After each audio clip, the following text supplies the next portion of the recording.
सप्रेम प्रणाम। अशुभ हरन मंगल करण धनीश देव चंद्र जी नाम।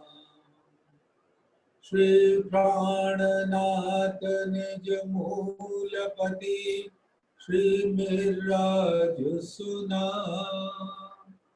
तेज कुंवरी श्यामा युगल को पल पल करूं प्रणाम। पिया जी को पल पल करूं प्रणाम।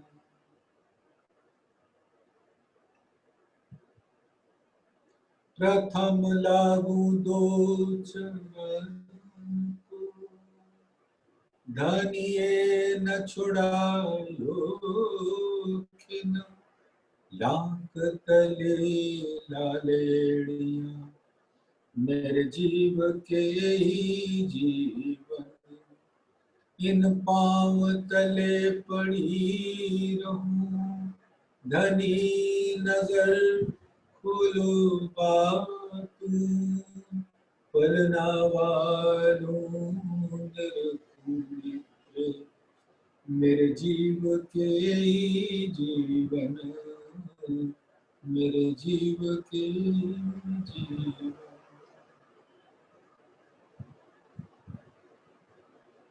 धामधनी अक्षरातीत के परम प्यारे लाडले सुंदर साथ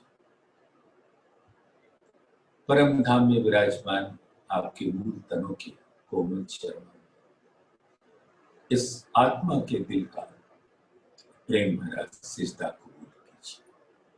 प्रणाम। धामधनी की असीम अनुकंपा महर हम सबके ऊपर समान रूप से बरस रही है।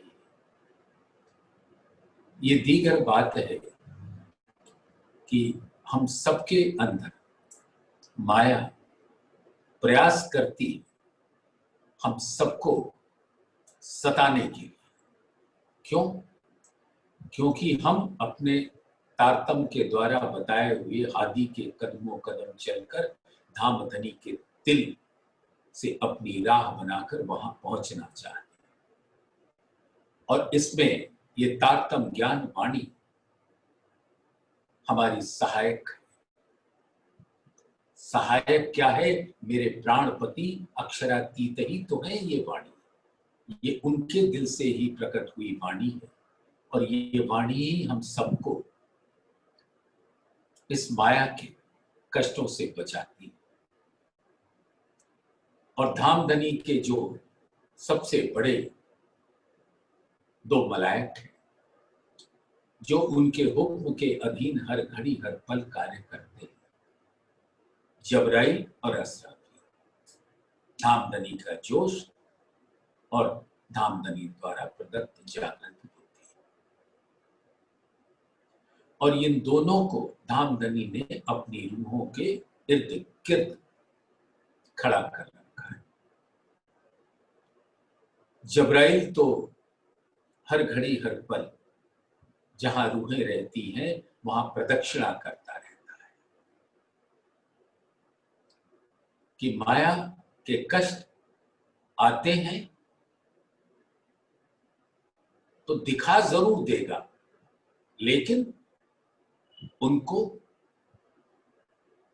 अपनी इन रूहों को उन कष्टों से अंतोतगत्वा बचा भी लेता है। और ये धामधनी के हुक्म से होता है। और असराफील उनके दिलों को जागृत करता है और जागृत करके ही वो धामधनी की पहचान कर पाते हैं और अपनी पहचान कर पाते हैं। सुंदर साथ जी, आज हम सबको सागर सातवां निस्बत का रसपान करना है और इसके पहले इल्म का सागर। ये तो आपको पता ही है कि चौथे सागर जो सिंगार का सागर है,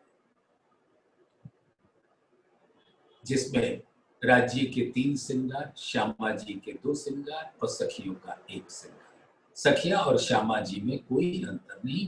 इस प्रकार से 3 राज्य के श्रृंगार और 3 उनके आनंद अंग आत्म दुल्हन के श्रृंगार।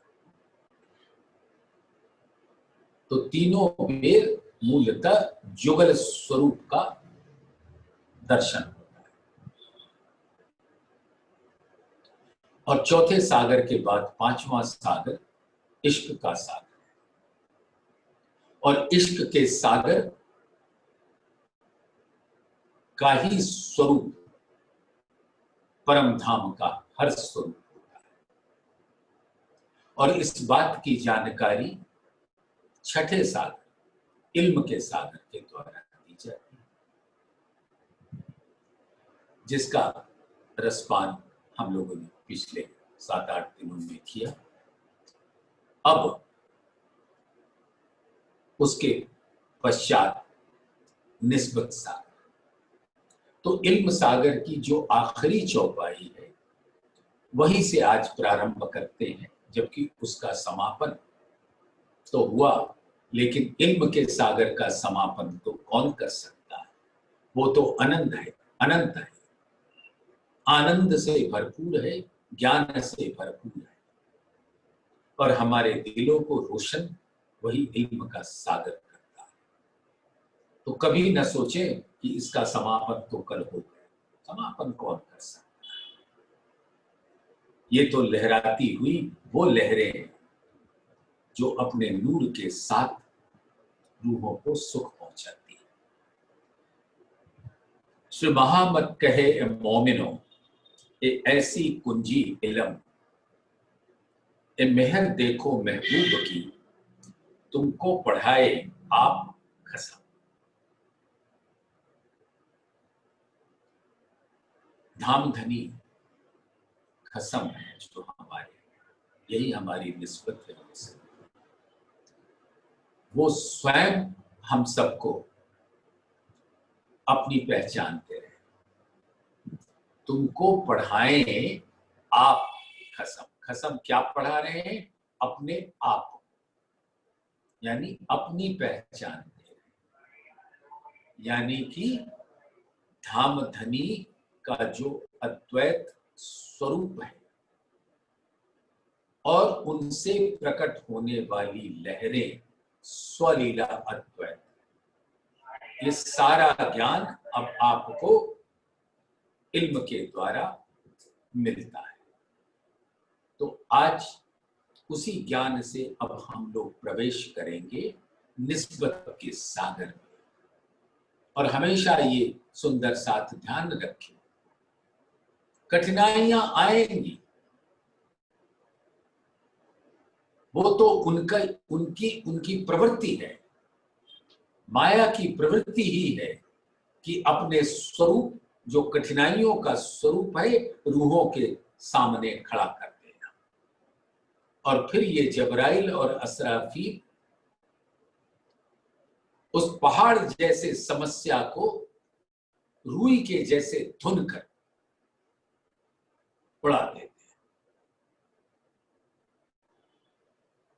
तो इस जबराइल और असराफील के सानिध्य को हर सुंदर साथ से गुजारिश है कि अपने दिल के इर्द गिर्द देखिए। सागर सातमा निस्बत का, अब कहूं दरिया सातमा जो निस्बत भरपूर, या को वार न पार काहूं जो नूर के नूर को नूर। अब 7वें सागर की बात हो रही है, जो धामधनी के दिल में लहराता है, निस्बत का सागर, जो निस्बत भरपूर, यानी निस्बत की ही लहरें इस 7वें सागर में लहराती है। या को वार न पार का, और इस असीम है, अथाह, इसकी गहराई नहीं नापी जा सकती, लंबाई चौड़ाई नहीं नापी जा सकती। ये असीम है, अथाह है, और इसको पार कोई नहीं पा सकता। वस्तुतः कोई और है नहीं, और तो कोई है नहीं बिना एक हक जाने। जात माहे हक वाहिदत हक हादी गिरो कहला। तो पहले तो अक्षरातीत पूर्ण ब्रह्म सच्चिदानंद के अलावे कोई और है नहीं, और उनका स्वरूप अद्वैत का है, यानी एक है, और उस एक का अरबी में कहलाता है वाहिद। वेदों में उसको अद्वैत कहा है, और कते पक्षों के ज्ञान में उसको वाहिद कहा है। तो अद्वैत की लहरें, अद्वैत एक सागर है, यानी कि धामधनी का दिल एक सागर है। अब सागर इसलिए है कि इस संसार में सबसे असीम अथाह सागर होता है, इसलिए यहां के शब्दों में उसको सागर कहते हैं। लेकिन सागर भी बहुत छोटा शब्द है धामधनी के दिल का वर्णन करने में। तो वो सागर की जो लहरें हैं, वो सागर उन लहरों से अटखेलियां करता है, यानी अद्वैत अपने स्वलीला अद्वैत के स्वरूपों से अटखेलियां करते हैं। वाहिद समंदर है और उसकी लहरें वाहिदत कहलाती हैं, और हर लहर के अंदर वही गुण होते हैं जो सागर में होते हैं। सागर का जो गुण है, धामधनी का दिल नूर है, और नूर के अंदर सभी सागरों का स्वरूप भी नूर ही होता है। और उस नूर का गुण है प्रेम, आनंद, सौंदर्य, एकता, शीतलता का गुण चैतन्यता का गुण, कोमलता का गुण सुगंध का गुण।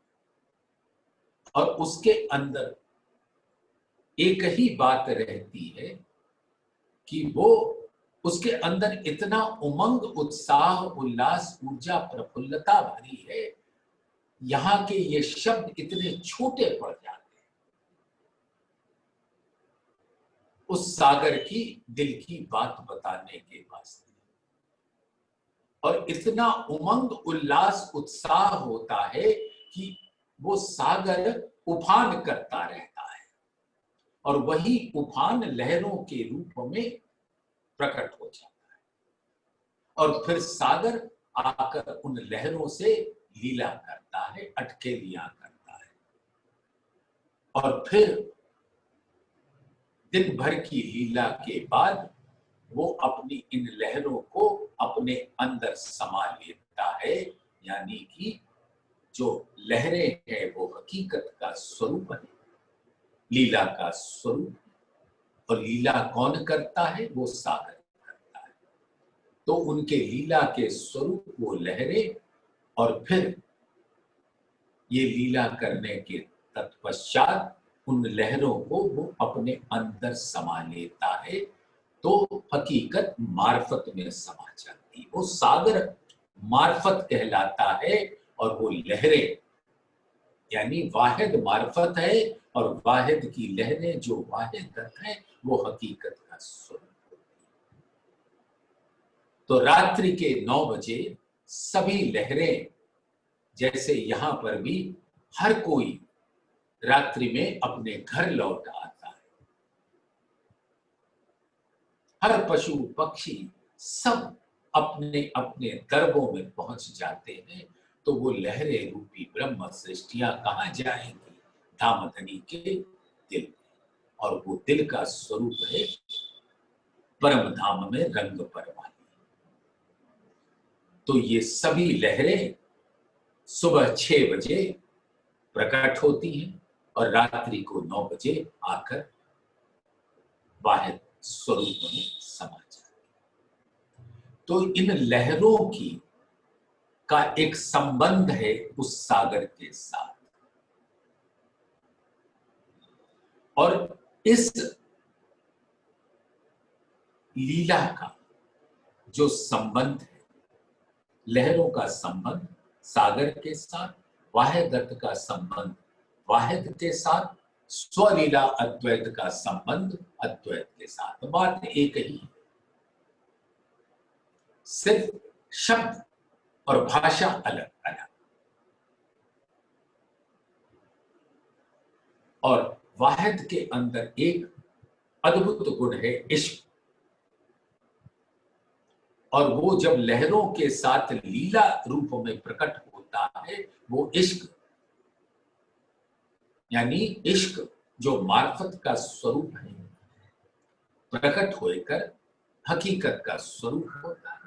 तो हकीकत में उस इश्क को प्रेम कहते हैं। प्रेम यहां के शब्दों में ऐसी उसका निरूपण किया जा सकता है कि प्रेम दो में होता है और इश्क एक में होता है। इश्क घनीभूत स्वरूप है, जैसे हिमालय का पर्वत बर्फ का पहाड़ है, या सुमेरु पर्वत जिसकी ओर छोर लंबाई चौड़ाई बयानातीत है, बयान नहीं किया जा सकता। ऐसे मानो हिमालय पर्वत या सुमेरु पर्वत बर्फ का पहाड़, और उसके गर्भ के अंदर इतनी ऊष्मा रहती है कि उस ऊष्मा से वो बर्फ गल गल कर उसके अंतस में, उसके दिल में समाता है जल, और जल क्रीड़ा करने को मचल रहा होता है, क्योंकि उस हिमालय पर्वत के अंदर उन जल के स्वरूपों को देखकर इतना उमंग आता है कि वो जल को बाहर निकालता है।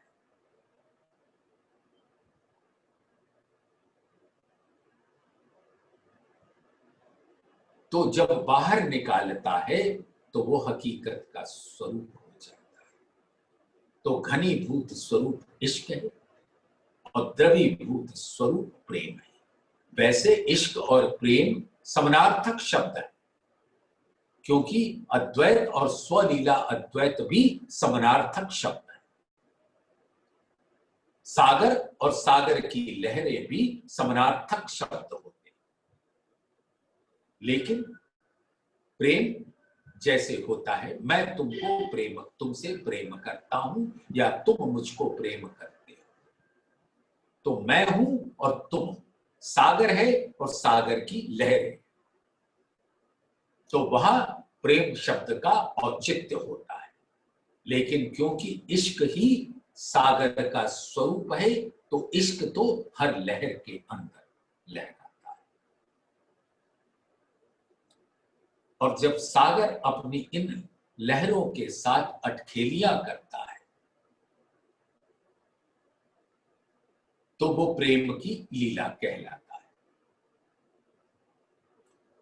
तो इन लहरों का संबंध उनके मूल स्वरूप सागर से निस्बत कहलाता है। तो परम धाम के अंदर मार्फत स्वरूप अक्षरातीत का दिल है, जो नूर कहलाता है। उसके अंदर का गुण जमाली है परम धाम में। उसका एक गुण और है जो उस दिल के ही अंदर है, जो जलाली है। तो जलाली के स्वरूप नूर का ही स्वरूप है, इसलिए वो नूर जलाल कहलाता है।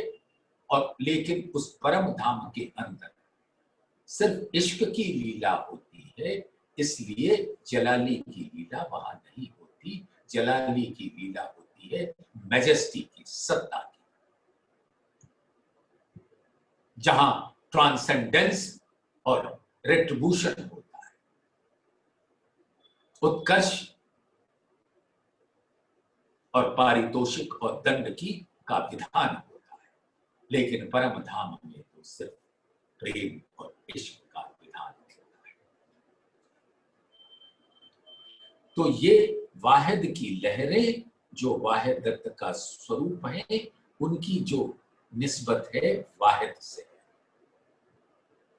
और ये निस्बत पूरी तरह से फलीभूत होता है रंग पर वाली मंदिर में, जब ये लहरें वाहिद के साथ अरस परस होती है। और सुंदर साथ जब चितवन के द्वारा परम धाम के 25 पक्षों में इस इल्म के द्वारा उसको ग्रहण करता है, चर्चनी करता है, तो उसके दिल में इतना उमंग आ जाता है कि कब मैं इस दुनिया के क्रियाकलापों से फारिग होकर अपने प्राण प्रीतम के संग रंग पर वाली में विहार कर, और वो रात्रि के समय का चितवन होता है। प्रातः काल से लेकर रात्रि के समय तक हम चितवन कई बार करते हैं और अपने दिल की सुरता हमेशा उसी स्वलीला अद्वैत में बिठाए रखते हैं। ये सारा ही निस्बत का स्वरूप है, यानी जितनी लहरें हैं उनकी निस्बत है उस वाहिद स्वरूप से, धामधनी के दिल से। लेकिन जब तक वो लहरें अटखेलियां करती हैं, वो निस्बत का स्वरूप है, लेकिन वो असल निस्बत है जब वो अपने मूल स्वरूप सागर में प्रवेश कर जाती है। हकीकत की लीला समा जाती है मार्फत के रस पिलाने में उन लहरों। अब लहर और सागर में कोई अंतर नहीं, ना हकीकत में वो अंतर है और ना मार्फत में वो अंतर है। अंतर तो कोई है नहीं, और परम धाम के पूर्ण अनंत स्वरूप में और तो कोई है नहीं बिना एक हक जात। हक जात इन लहरों को कहते हैं। जात माहे हक वाहिद, यानी कि वाहिद की लहरें वाहिद। तो सभी लहरों को एक संज्ञा दी, नाम दिया, पहचान दी और उसको कहा हक जात। हक सागर है और हक की जात उसकी लहरें हैं। हक वाहिद है और उसकी लहरें वाहिद है, और तो कोई है नहीं बिना एक हक जात। जात माहे हक वाहिद, हक आदि गिरो कहला। तो लीला में तो धामधनी अपने तन और दिल के संग ही तो रहेंगे। तन कभी दिल को नहीं छोड़ सकता और दिल कभी तन को नहीं छोड़ सकता।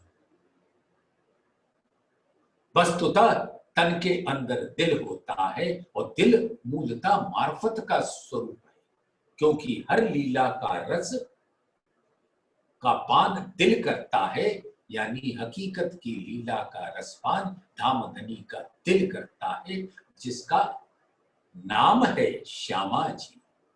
क्योंकि लीला का रसपान आनंद पहुंचाता है धामधनी के दिल को, तो वो दिल आनंद का स्वरूप होता है। अल्लाह मोहब्बा मासू सो खासी खसम दिल। तो वो धामधनी की खास दिल है श्यामा जी। तो हकीकत में राजी और श्यामा जी दोनों एक स्वरूप है और दोनों के दिल एक ही है, तो एक ही मार्फत है। हकीकत में दो दिखते तो अवश्य, दिल हक का और हादिय का, वो दो दिल हैं एक।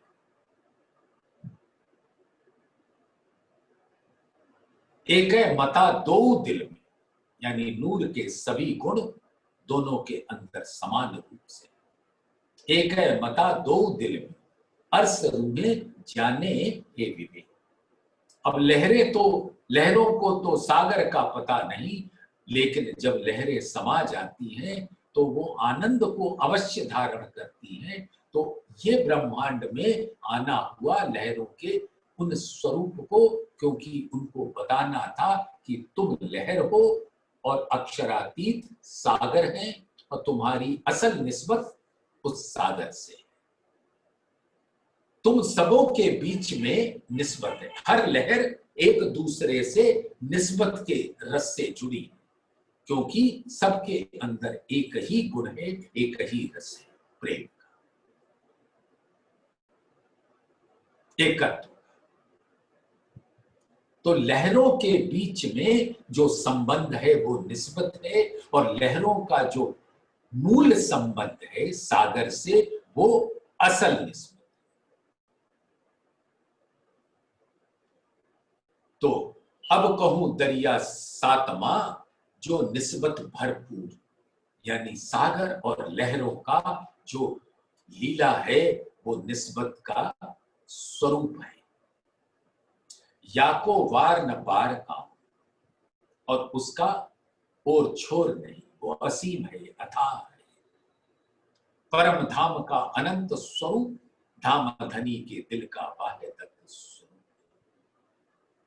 जो नूर के नूर को नूर। सुंदर साथ, ये बड़ा प्यारा धाम धनी ने अपना दिल खोल के रख दिया इस चौपाई के एक चरण में। जो नूर निस्बत के स्वरूपों को कहा, जो नूर के नूर को नूर। आसानी से बता दूं एक छोटा सा, नूर यानी 12,000 ब्रह्म सृष्टियां जिनके अंदर परम धाम की सब स्वरूप समा जाता है। तो परम धाम भी नूर का स्वरूप और ब्रह्म सृष्टियां भी नूर का स्वरूप। ये वो लहरें हैं जो आपस में निस्बत रखती हैं आत्म होने का, आपस में भी लीला करती हैं, और हर परम धाम के 25 पक्षों के अंदर लीला विहार करती है। क्या वो जल हो, क्या वो वायु हो, क्या वो नित्य। जो नूर के नूर और इन सब का स्वरूप कहां से प्रकट होता है? धाम धनी के दिल से, और हकीकत में वो दिल ही श्यामा जी कहलाती है, आनंद का आनंद अंग कहलाती है। तो ये सभी नूर का जो नूर है वो श्यामा जी, और श्यामा जी को नूर जहां से वो प्रकट होती है, यानी धाम धनी। धाम धनी का दिल ही तो श्यामा जी। तो जो नूर के नूर को नूर, यानी कि ब्रह्म सृष्टियां और परम धाम की सभी आत्माएं, एक नूर तन है, एक नूर स्वरूप, और उनकी निस्बत श्यामा जी से, और श्यामा जी की निस्बत राजी से। लेकिन ये निस्बत तो सिर्फ बताने के लिए कह दिया, इनकी निस्बत उनसे, उनकी निस्बत उनसे। सब एक ही स्वरूप तो है, एक है मता दो दिल में। तुम रूहे नूर मेरे तन का, इनविद कहवे हक। अब इस ब्रह्मांड में धाम धनी बता रहे हैं, परम धाम की सब स्वरूपों का वर्णन कर रहे हैं। तुम रूहे नूर मेरे तन का, इनविद कहवे हक। तो नूर यानी धाम धनी के दिल की लहरें। तुम रूहे नूर मेरे तन का, इनविद कहवे हक। बहुत प्यारी बड़ी रूह मुझे, मैं तुम्हारा आस।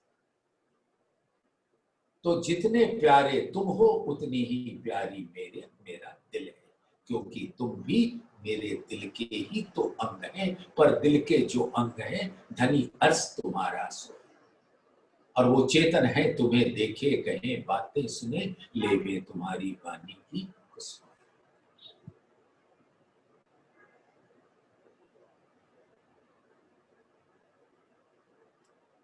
तुम रूहे मेरे नूर तन, सो वाहे दत्त के बीच एक।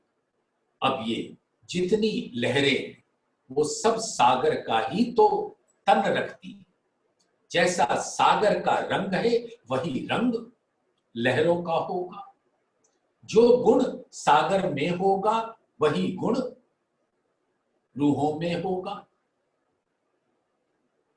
तुम रूहें मेरे नूर तन, धामधनी का दिल नूर है और उस नूर की ही लहरें, दिल की ही लहरें श्यामा जी के स्वरूप कहो हकीकत में, या मार्फत में धामधनी का दिल कहो। तुम रूहें मेरे नूर तन, सो वाहिदत के बीच की। सब की निस्बत मुझसे यानी सागर से, और सभी लहरों का स्वरूप एक है। इश्क बेवरा बका मिने, क्यों पाइए ए विवेक। और इश्क का वर्णन परम धाम में नहीं हो सकता जब तक उनको इल्म का रस न मिले। नहीं, हमें क्या पता था, क्या परम धाम में रहते हुए अगर धामधनी अपने मुख से कहते कि जो नूर के नूर का नूर, तो इल्म के बिना कैसे समझ में आता। तुमको पढ़ाएं आप कसम, धामधनी अपने बारे में सारी हकीकत और मार्फत की पहचान दे रहे हैं।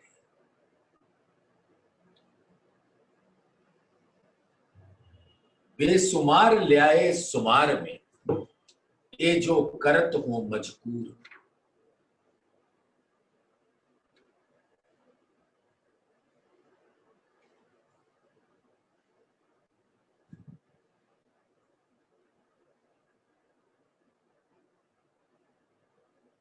क्यों आवे बीच हिसाब के, जो हक अंग सदा हजूर। अब हक के अंग हैं ये सभी आत्माएं और हमेशा उनके संग रहती।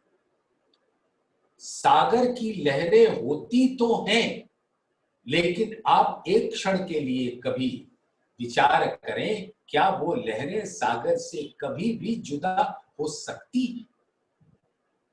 अगर जुदा हो गई तो वो लहरें नहीं, और लहरें हैं तो जुदा नहीं।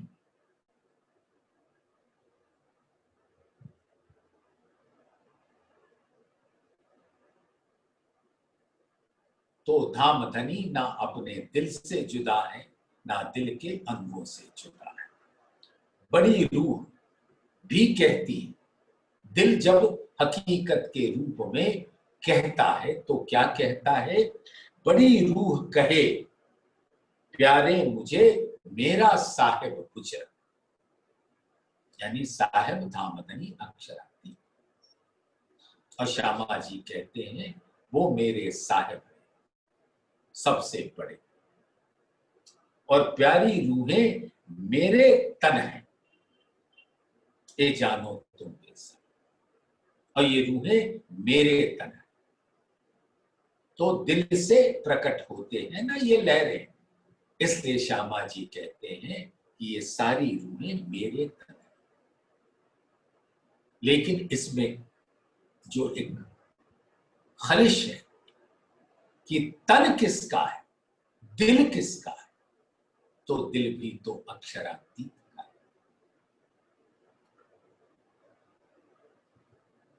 तुम रूहें नूर मेरे तन का, निनवित कह मेरा। और धामधनी कहते हैं कि तुम सब मेरे तन के नूर हो।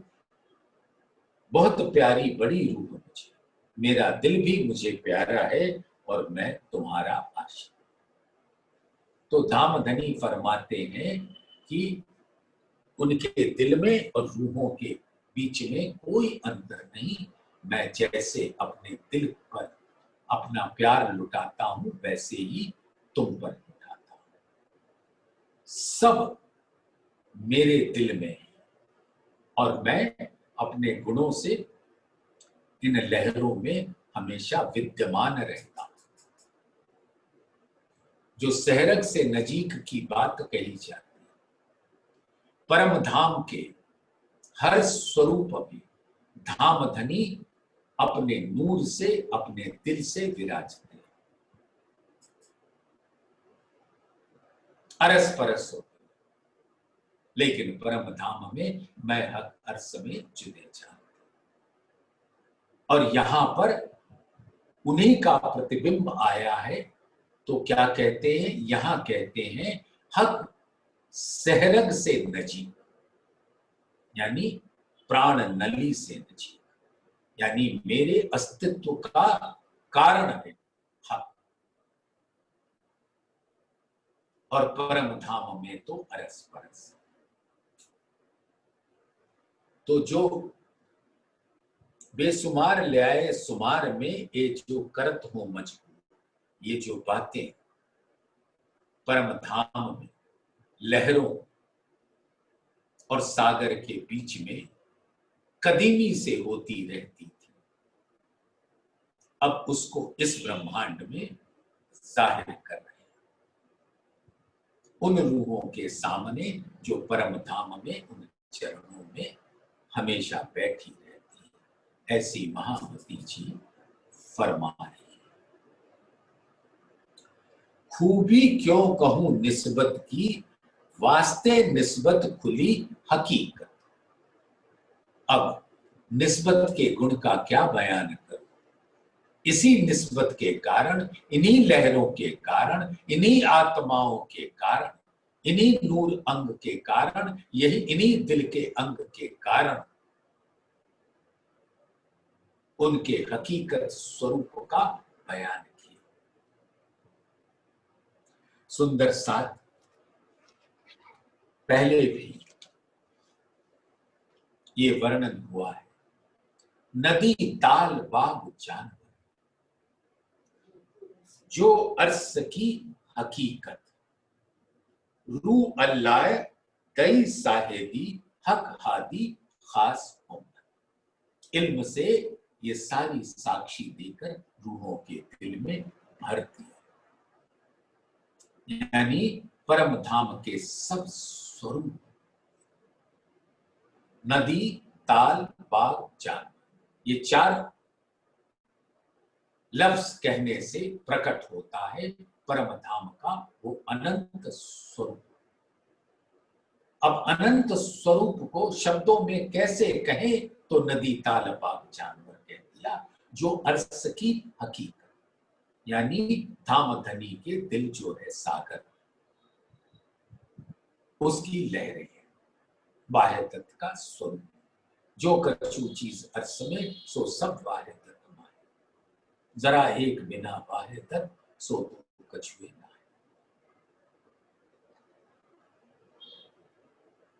खिलवत निस्बत वाहिद, तो परम धाम में सिर्फ धाम धनी का सागर है, यानी उनका सागर का स्वरूप, और उसकी लहरें भी उस सागर का ही स्वरूप है, इसलिए वो एक है, एकांत है। और उस एकांत में होने वाली लीलाओं का दीदार कहीं और नहीं होता, तो खिलवत है। और खिलवत में लीला किससे होती है, सागर और लहरों के बीच में जो निस्बत है, और ये लहरें वाहिद, तो खिलवत यानी धाम धनी का दिल, और वाहिदत उस दिल की लहरें, और इन दोनों के बीच में जो निस्बत है, खिलवत निस्बत वाहिदत जेती अर्स हकीकत, ये सभी परम धाम में प्रकट होते हैं। जेती अर्स हकीकत, लहरों के, ये लज्जत हुक्म सिर ले गई, और यहां पर आत्माओं को हुक्म ने जो धारण कर रखा है, उस खिलवत निस्बत वाहिदत की लीलाओं का रसपान यहां धाम धनी का हुक्म स्वरूप आत्मा करती है। खिलवत निस्बत वाहिदत जेती अर्स हकीकत, ये लज्जत हुक्म सिर ले वही, अर्स रूहे ले हुज्जत, और हुक्म ने ही अधिकार हुज्जत ले रखी है परम धाम की।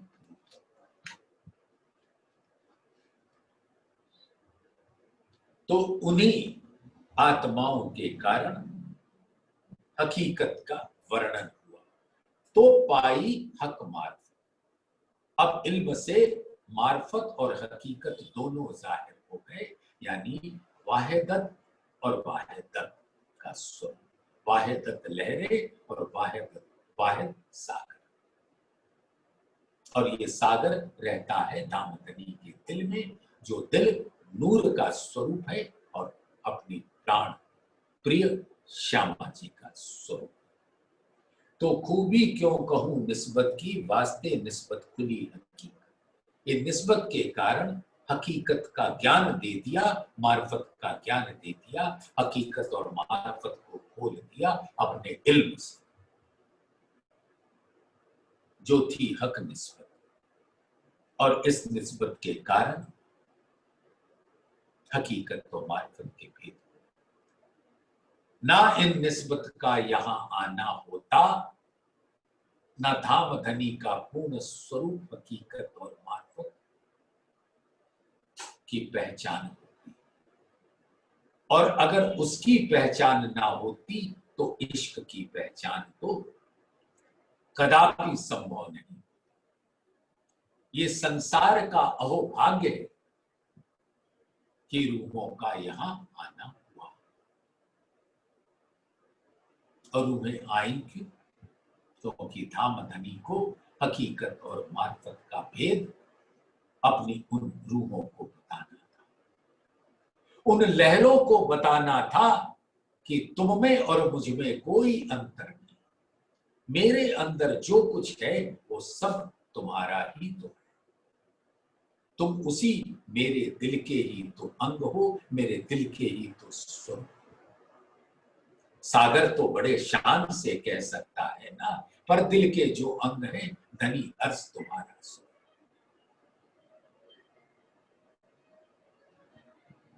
निस्बत असल सबन की, जित निस्बत तित सब। अब रूहों की निस्बत धामधनी के दिल से है, तो कह सकते हैं श्यामा जी से है, और श्यामा जी की निस्बत धामधनी से, और रूहों की निस्बत धामधनी से। तीनों एक प्रकट स्वरूप में द्रवीभूत स्वरूप कहलाते हैं, और मूल में घनीभूत स्वरूप कहलाते हैं, जहां हक हादी में एक स्वरूप होते हैं। सब निस्बत के वास्ते इल्मे जाहिर किए अब, और ये निस्बत के कारण, उन लहरों के कारण उनको स्वरूप बताना था, तो सब अपने इल्म से जाहिर कर दिया। निस्बत हक की जात है, तो अभी कुछ देर पहले ही ये धामधनी के हुक्म से वर्णन हुआ कि और तो कोई है नहीं बिना एक हक जात, जात माहे हक वाहिद, हक हादी गिरो, यानी हकीकत का वो अनंत स्वरूप ही हक जात का है, यानी सागर का, सागर की लहरें। तो निस्बत हक की जात, लहरों की निस्बत सागर से होगी। निस्बत में इश्क और निस्बत का मूल गुण जो है वो इश्क है। निस्बत वास्ते इलम इताया बेस, और वो लहरों का स्वरूप बताना, सागर का स्वरूप बताना, दोनों के बीच में निस्बत का स्वरूप बताना, और लहरों और वाहिद का स्वरूप, वाहिदत का स्वरूप, उसको बताना, सागर का नूर स्वरूप बताना, ये सिर्फ रूहों के वास्ते, निस्बत वास्ते इल्म इताया बेसा, ये बेशक इल्म यहां पर आया कि जब रूहें जागृत हो जाती, तब अपने उस लहर के स्वरूप का दीदार करती है और कैसे वो मार्फत में रंग परवाली में लहरें लीला करने के पश्चात धामधनी के दिल में समा जाती है। जैसे इस संसार में हर प्रकार की लीला के बाद हर कोई अपने अपने घर में समा जाता है। ए हके किया इश्क सो कई बंद बांधे जहू, और इस इश्क का जो वर्णन हो रहा है इल्म से, ए हके किया इश्क सो, जो रूहों के संग उनकी निस्बत इश्क से है। श्री महामत कहे मोमिनो ए निस्बत इश्क सागर, यानी हर लहरों के अंदर वो पूरा इश्क का सागर, अनंत इश्क का सागर रहता है। आपने वाणी में अच्छी तरह से इस बात पर विचार किया है कि परम धाम का एक जर्रा भी मानो चांदनी चौक की एक रेती हो, मोती, या कुंज निकुंज की रेती हो, या पश्चिम चौगान की रेती हो, या जमुना जी की रौस की रेती। रेती में जितने कण हैं वो धाम धनी का पूर्ण स्वरूप होते हैं। धाम धनी का पूर्ण स्वरूप यानी कि वो अनंत सागर जर्रे जर्रे में समाया होता है, अनंत में अनंत समाया होता है, मार्फत हकीकत में समाया होता है, और अंतोतकत्वा हकीकत अपने मूल मार्फत में समाता है।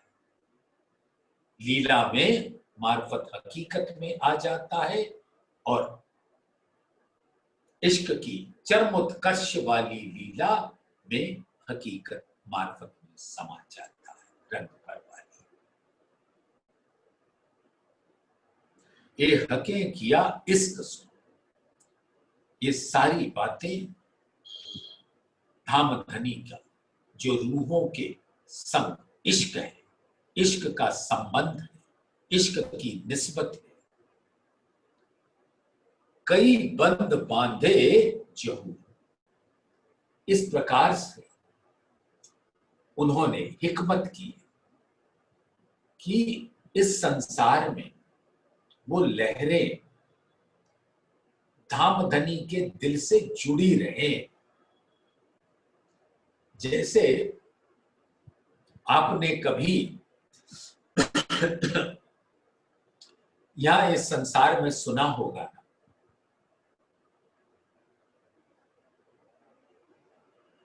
डैम, डैम को हिंदी में क्या कहते हैं? बंद, बांध, डैम, जिसके अंदर बरसात होती है, उसकी सब स्वरूप आकर उस डैम में जमा हो जाते हैं। फिर उफान आने लगता है तो स्लुइस गेट थोड़ा सा खोल दिया जाता है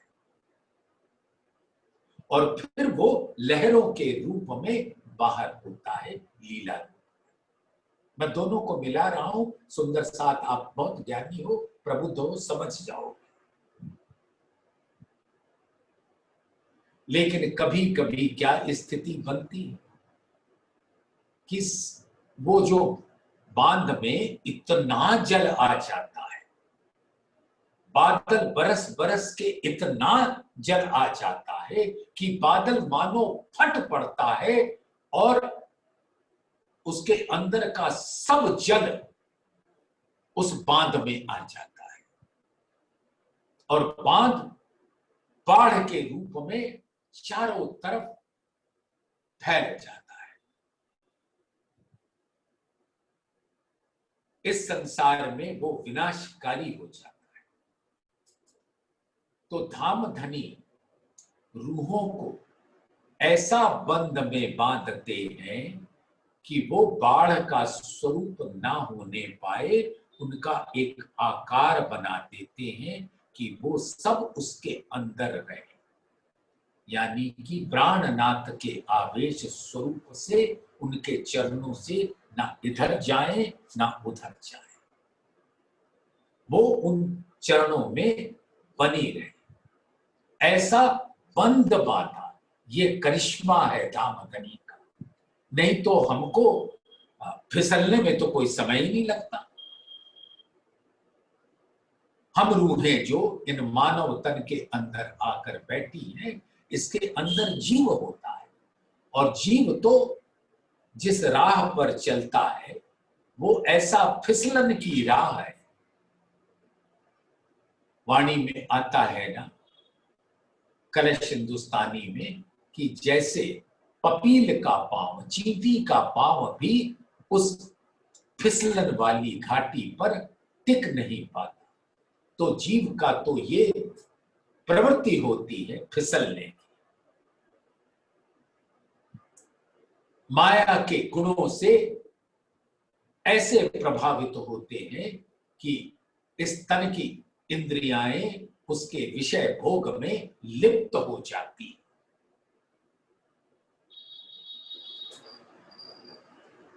तो रूहें कभी भी उस बंध से बाहर ना जाने पाए, यानी धामधनी के चरणों से अलग ना होने पाए, ऐसा बंध बांधा है अपने आवेश स्वरूप के द्वारा, हुक्म के द्वारा।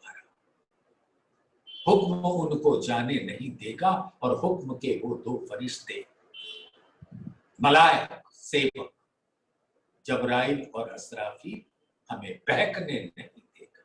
इन दोनों ने बांध बांध रखा है। हम कभी बाढ़ के स्वरूप नहीं होंगे। ए हके किया इश्क सो, कई बंद बांधे जहूर, सो जानत है निस्बती। तो धामधनी की जो लहर रूपी आत्माएं हैं, अब वो इल्म से जान चुकी कि हमारा संबंध तो उस सागर रूपी अक्षरातीत मूल जमाल से है, जिनका स्वरूप ये प्राण नाम है। और परम धाम में इश्क की क्या क्या बातें हुई, कैसे हमारा यहाँ आना हुआ, सब उनके आवेश स्वरूप ने हमको जाहिर कर दिया अपने इल्म से। जो खिलवत हुई मजबूर, जो परम धाम में सारी बातें हुई, वो सारा कुछ बता दिया। हके निस्बत वास्ते कई बंद बांधे माहे खेल, और यहां पर इस खेल में हम बहकने ना पाए, तो तरह तरह से हमें बांध दिया। ये औरों के लिए बांध नहीं है, ये सिर्फ आत्माओं के लिए, क्योंकि हम ही तो उनके दिल की लहरें। ये लहरें कहीं इधर उधर जाकर अपने मूल स्वरूप सागर से जुदा न होने पाए, तो वो सागर स्वरूप ही आवेश स्वरूप होकर सुंदर श्री परना जी में सुंदर श्री गुम्बद जी के अंदर विराजमान है। और वो ऐसे बंद बांधे हैं कि जो रूहें पे भी कहीं पर भी हो, वो अपनी निस्बत को कभी भूल नहीं सकते, वो कभी बहकने नहीं पाएंगी। और चाहे भी तो जबराइल बहकने नहीं देगा।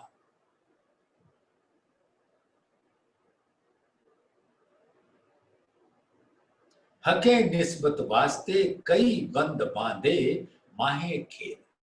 ब्रज में किस तरीके से उन्होंने रूहों को कोहतूर पर्वत के नीचे बचाया था,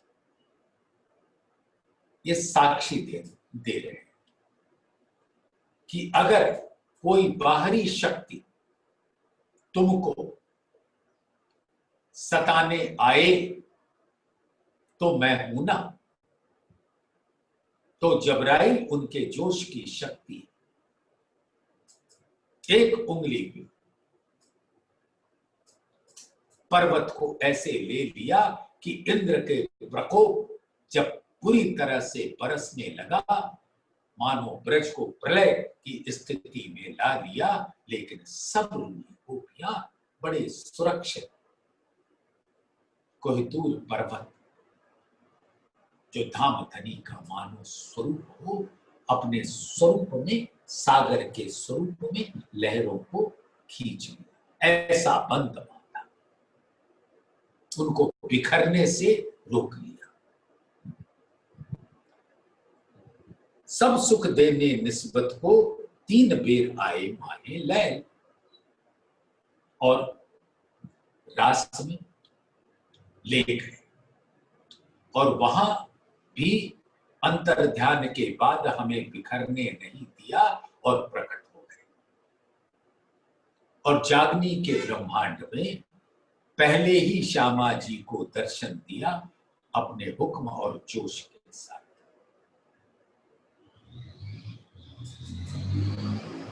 जब पठान का स्वरूप देकर उनको वहां के कष्ट से पहुंचा दिया,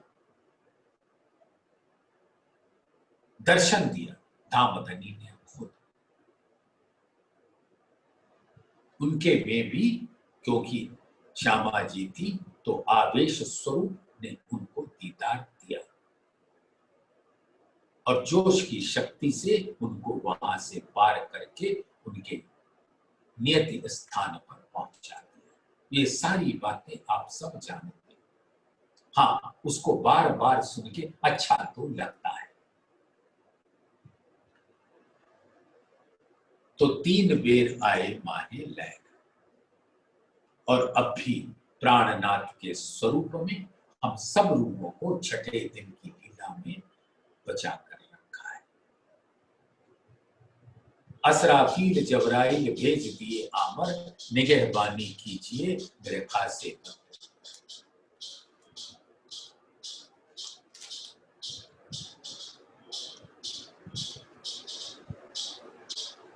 वकीली मोमिनों की करत जबराइल जोर, जहां मोमिन बसत हैं देत प्रदक्षिणा तिन ठौर। तो जहां मोमिन होते हैं वहां धामधनी का वो जोश रहता है जो उसको हर कष्ट से बचा देता है।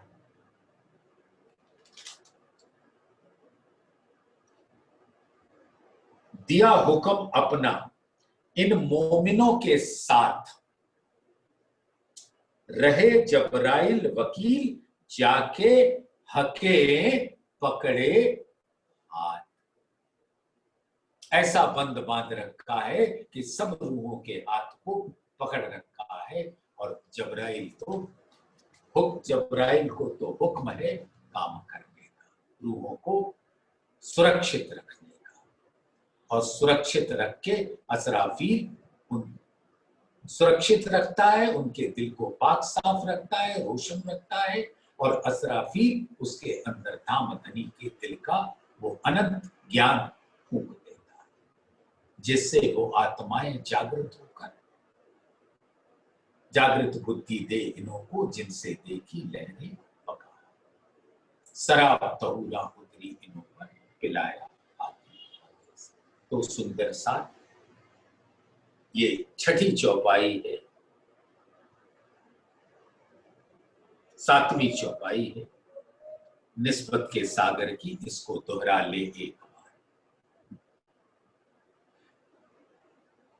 हके निस्बत वास्ते कई बंद बांधे माहे खेल, सब सुख देने निस्बत को तीन बेर आए माहे लैल, तीन बेर आए माहे लैल।